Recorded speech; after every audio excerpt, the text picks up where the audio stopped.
Welcome to RM medical academy. तो जैसे कि केमिकल काइनेटिक्स के अंदर अपने को पता है एक टॉपिक है अभिक्रिया की कोटि। तो अभिक्रिया की कोटि के अंदर हम डिफरेंट टाइप की जो अभिक्रिया की कोटि है, ऑर्डर ऑफ रिएक्शन है, उनकी यूनिट्स कैसे फाइंड करेंगे। तो ये हम एक ट्रिक मेथड से देखेंगे। तो जैसे यहाँ पे अपन ऑर्डर ऑफ रिएक्शन जो है, ऑर्डर ऑफ रिएक्शन, तो ऑर्डर ऑफ रिएक्शन काई पे डिपेंड करती है। तो अभिक्रिया की कोटि जो है अभिकारक की सांद्रता पदों की घातों पर निर्भर करती है। ठीक, क्या अभिक्रिया की कोटि या ऑर्डर ऑफ रिएक्शन काई पर डिपेंड करती है? अभिकारकों की सांद्रता पदों की घातों पर निर्भर करती है। अब ये कितने टाइप की होती है? तो ये 4 टाइप की होती है। पहली जीरो ऑर्डर रिएक्शन, दूसरी फर्स्ट ऑर्डर रिएक्शन प्रथम कोटि अभिक्रिया, तीसरी द्वितीय कोटि सेकेंड ऑर्डर रिएक्शन, और चौथी कौन सी होती है? तृतीय कोटि की या थर्ड ऑर्डर रिएक्शन। तो शून्य कोटि क्या?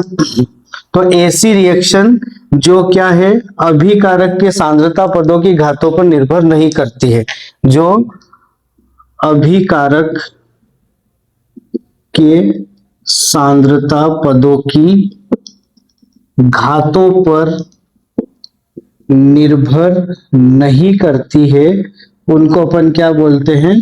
शून्य कोटि की अभिक्रिया। ठीक, तो इनकी यूनिट्स निकालने का एक अपन ट्रिक मेथड देखेंगे। तो ट्रिक कैसे है? तो इसके लिए अपन एक ट्रिक यूज करेंगे, मोल 1 minus x, litre x minus 1,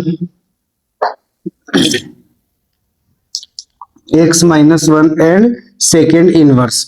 ये जो ट्रिक है, इस मेथड से हम किसी का भी निकाल सकते हैं। तो शून्य कोटि तो डिपेंड नहीं करती। प्रथम कोटि में क्या होती है? प्रथम घात पर निर्भर करती है। द्वितीय कोटि में क्या? द्वितीय घात पर निर्भर करती है। और तृतीय कोटि में क्या? तीसरी घात पर निर्भर करती है। ठीक, तो कौन सी घात? अभिकारक की सांद्रता, यानी उसका जो मात्रा है वो कितनी है, उसकी घात पर निर्भर करती है। तो एक घात पर करे प्रथम, दो घात पे करे तो द्वितीय, और तीन घात पे करे तो तृतीय। तो अगर मान लो हम शून्य कोटि की अभिक्रिया के लिए निकाले तो x बराबर कितना यूज करेंगे? 0 रखेंगे।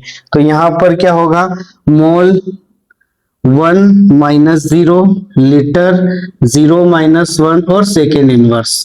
ठीक, तो अब इसकी यूनिट निकल के आएगी मोल 1, चाहो तो लिखो, नहीं तो कोई बात नहीं, लीटर इनवर्स और second inverse.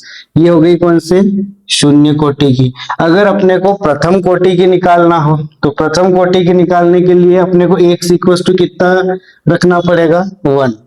x equal to 1 रखेंगे तो यहाँ पर हो जाएगा मोल 1 माइनस 1, लीटर 1 माइनस 1 और सेकेंड इनवर्स।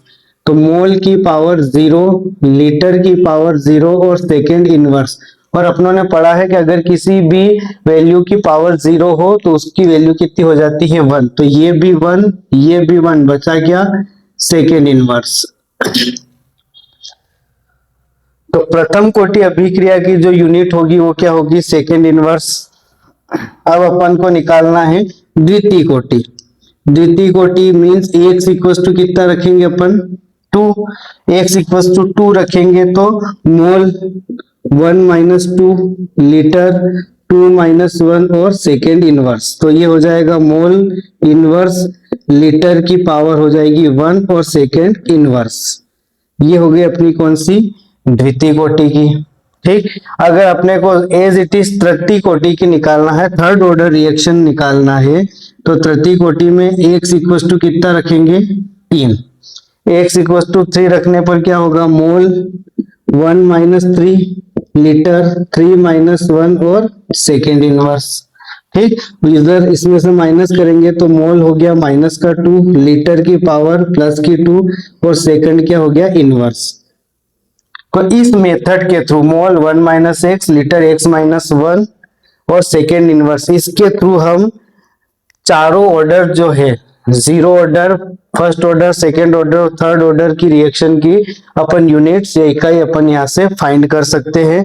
अब अगर जो अपने पास कंपाउंड है या रिएक्टेंट है, अगर वो गैसियस फॉर्म में हो, गैसीय अवस्था में हो, तो उनको हम कैसे फाइंड करेंगे, इसके लिए हम अगले वीडियो में देखेंगे। एक अगले वीडियो का आप इंतजार करें, तब तक के लिए बने रहे मेरे साथ। वीडियो को शेयर करें, लाइक करें और अपने दोस्तों के साथ इसको शेयर करें और चैनल को सब्सक्राइब करें। धन्यवाद।